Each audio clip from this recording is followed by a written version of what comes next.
말도 안 되는 소리처럼 들리겠지만 전 세계가 석유 부족으로 비명을 지르는 동안 한국이 조용히 지구를 좌지우지하는 거대 주유소가 되어가고 있다고 한다면 믿으시겠습니까?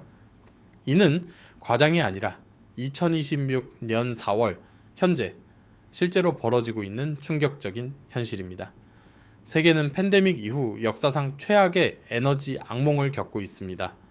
미국 캘리포니아에서는 휘발유 가격이 2배나 폭등했습니다.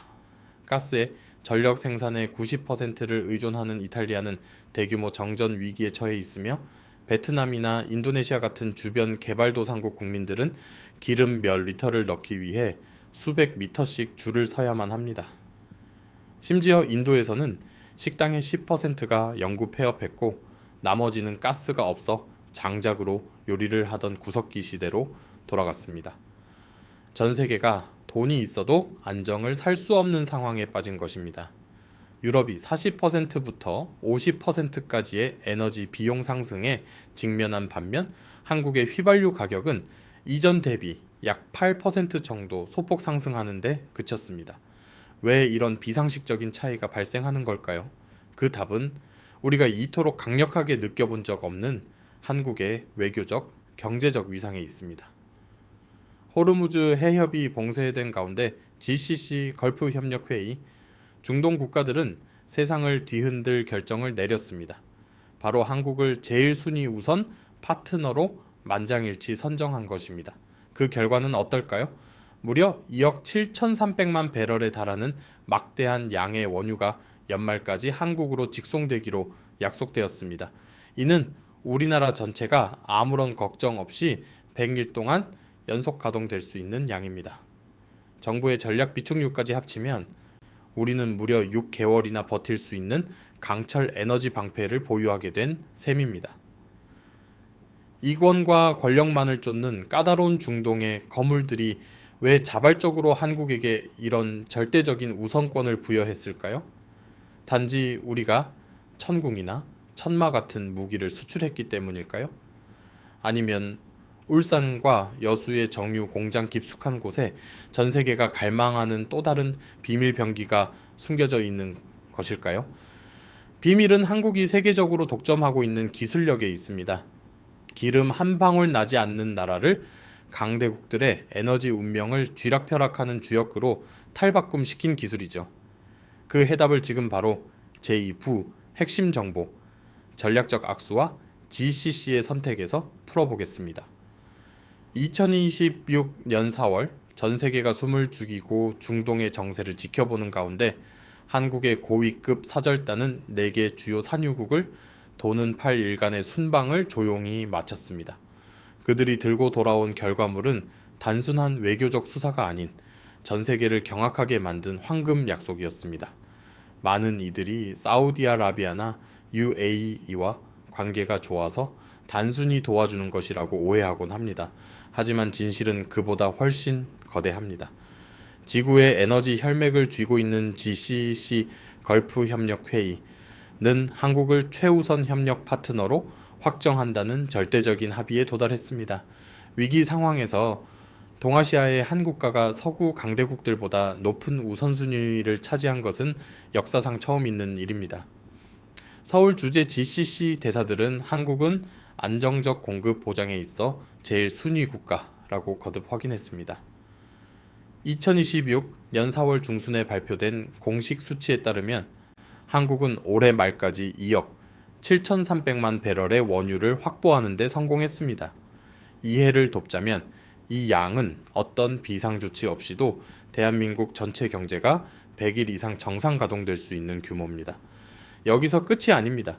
플라스틱과 석유화학 산업의 생명줄인 나프타 210만 톤까지 추가로 확보했습니다. 주변국들이 대체 공급원을 찾느라 우왕좌왕하는 사이 한국은 폭풍의 눈 한가운데에 거대한 에너지 창고를 지어 올린 셈입니다. 국제사회가 가장 감탄하는 부분은 바로 우리의 적응력입니다. 한국 석유 물동량의 70%가 통과하는 호르무즈 해협이 봉쇄의 위협을 받고 있음에도 불구하고 태극기를 단 유조선들은 거침없이 울산과 여수항으로 들어오고 있습니다. 우리는 이미 성공적으로 우회로를 확보했으며 당장 다가올 5월 석유 수요의 87%를 이미 손안에 꽉 쥐고 있습니다.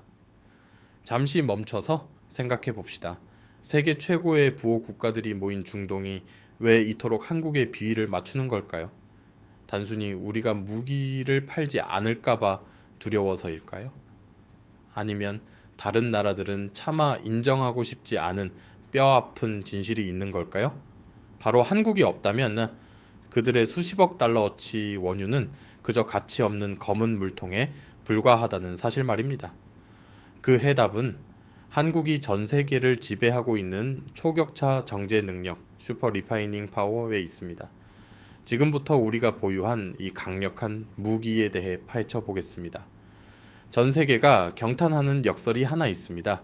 한국은 땅속에서 기름 한 방울 나지 않지만 지구상에서 석유 제품을 가장 많이 수출하는 나라 중 하나라는 사실입니다. 왜 중동의 석유 슈퍼파워들이 그 어느 때보다 우리를 필요로 할까요? 답은 자원이 아니라 정제 기술력에 있습니다. 지하 깊은 곳이나 심해에서 끌어올린 원유는 사실 검고 걸쭉하며 불순물이 가득해 그대로 사용하기 어렵습니다. 이를 휘발유, 디젤, 항공유로 바꾸기 위해서는 극도로 복잡한 공정이 필요합니다. 울산과 여수의 공장들은 마치 마법사와 같습니다. 원유를 끓이고 세밀하게 분리하여 LPG와 휘발유를 뽑아내고 플라스틱 산업의 핵심인 나프타 그리고 디젤과 등유까지 만들어냅니다. 심지어 마지막에 남은 찌꺼기조차 전 세계 도로를 포장하는 아스팔트로 탈바꿈시킵니다. 버릴 것이 단 하나도 없는 셈입니다. 2026년 최신 데이터에 따르면 세계 10대 정유 공장 리스트 중 무려 3곳이 한국 기업입니다. 비록 개별 공장 순위에서 인도가 1위를 차지하고 있을지라도 한국의 새 거인들의 생산 능력을 합치면 경쟁국을 압도적으로 따돌리며 글로벌 정제 지도에서 독보적인 세계 1위를 차지하게 됩니다. 이것이 바로 중동 국가들이 한국의 문 앞에 줄을 서는 이유입니다. 그들에게는 원유가 있지만 한국과 같은 최첨단 정제 기술은 부족합니다. 한국으로 보내 정제하지 않는다면 그들의 기름은 소비하기 까다로운 원자재일 뿐입니다. 2026년 4월 수치는 다시 한번 기적을 증명했습니다. 한국의 석유 정제 제품 수출은 48.4%라는 경이적인 성장률을 기록했습니다. 이제 석유 제품은 반도체와 자동차에 이어 대한민국의 제3대 주력 수출 품목으로 자리 잡았습니다. 심지어 미국이나 호주 같은 강대국들조차 메이드 인 코리아 기름을 사가는 최대 고객이 되었습니다.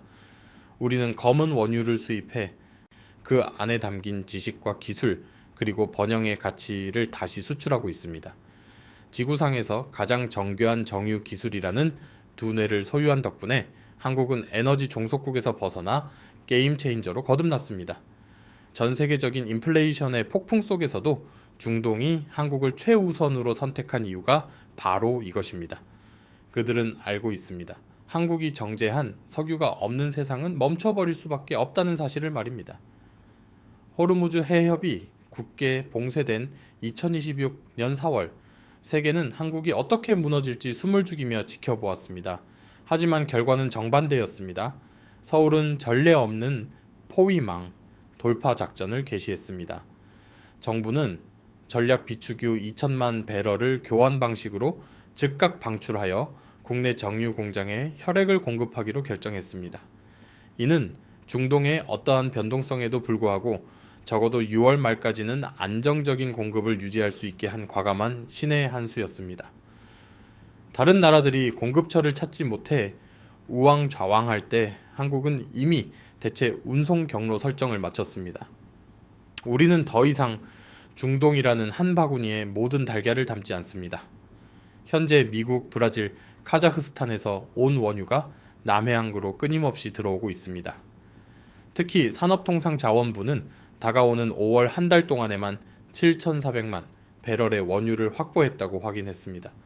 이는 결코 굴복하지 않는 강철 경제의 증거입니다. 하지만 진짜 충격적인 사실은 따로 있습니다. 에너지 위기 속에서 한국은 약해지기는커녕 오히려 더 빠르게 불을 쌓고 있습니다. 2026년 1분기 한국의 석유 제품 수출액은 약 450억 달러라는 역대 최고치를 기록했습니다. 한국인의 손에서 정제된 제품들은 현재 미국, 호주, 싱가포르에서 가장 귀한 대접을 받는 상품이 되었습니다. 정제 마진이 배럴당 11달러에서 30달러 가깝게 치솟으면서 SK에너지, GS칼텍스 같은 기업들은 막대한 이익을 거두고 있으며 이는 1분기 국가 GDP 1.7% 성장에 직접적인 기여를 했습니다. 서구권과 동남아시아 국가들이 살인적인 가격에 석유를 수입하며 고통받을 때 한국은 세계의 정유 공장이라는 지위를 이용해 위기를 기회로 바꿨습니다.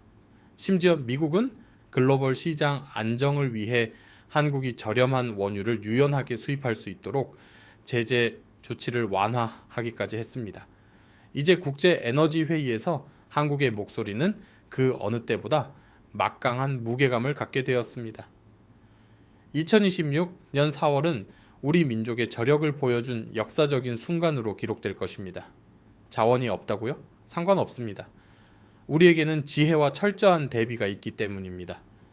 대한민국은 단순히 살아남는 것에 그치지 않고 세계를 이끌어가고 있습니다. 오늘날 한국의 평온한 풍경을 보며 저 바깥 세상이 얼마나 요동치고 있는지 상상하기란 쉽지 않습니다.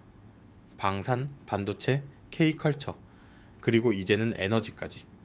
한국이라는 나라는 파고들면 파고들 수수록 단순히 자랑스러운 국가를 넘어 신비롭고 강력한 힘을 가진 나라라는 것을 깨닫게 됩니다. 비록 우리 땅에서 직접 기름을 캐내지는 않지만 원유를 들여와 정제하고 전 세계 5대양 6대주로 수출하는 과정을 보면 우리는 우리만의 방식으로 산유국이라 자처할 권리가 충분합니다. 이는 천연자원의 혜택을 받지 못한 민족이 오직 지혜와 기술 그리고 불굴의 의지로 일궈낸 결과입니다. 물론 한국만 안전하다고 해서 모든 것이 해결되지는 않습니다. 국제관계에서 우리만 잘 산다고 행복해질 수 없음을 우리는 잘 알고 있습니다. 하루빨리 무의미한 갈등이 끝나고 전 세계 모든 이들의 일상이 정상으로 돌아오기를 진심으로 바랍니다. 하지만 이런 격변의 시기에 큰 고통이나 손실 없이 국민들의 삶을 지켜낼 수 있다는 것, 그것은 분명 하나의 기적이자 커다란 축복입니다. 우리가 오늘 누리는 이 안전과 번영은 결코 하늘에서 뚝 떨어진 것이 아닙니다. 수십 년간 거대한 공장을 짓고 정유 기술이라는 핵심 혈맥을 놓치지 않았던 앞선 세대들의 예리한 통찰력이 만든 결실입니다. 여러분이 주유를 하고 가속 페달을 밟을 때마다 그 이면에는 세계를 움직이는 대한민국의 위상이 담겨 있다는 사실을 기억해 주십시오. 오늘 하루는 대한민국이라는 이름에 자부심을 느끼며 우리가 누리는 이 소중한 행운을 되새겨 보았으면 합니다. 한국의 정유 거인으로서의 위상에 대해 여러분은 어떻게 생각하시나요? 댓글로 여러분의 의견을 남겨주세요. 영상이 유익하셨다면 좋아요와 구독 부탁드리며 앞으로도 대한민국의 숨겨진 저력을 함께 파헤쳐 보겠습니다. 시청해 주셔서 감사합니다.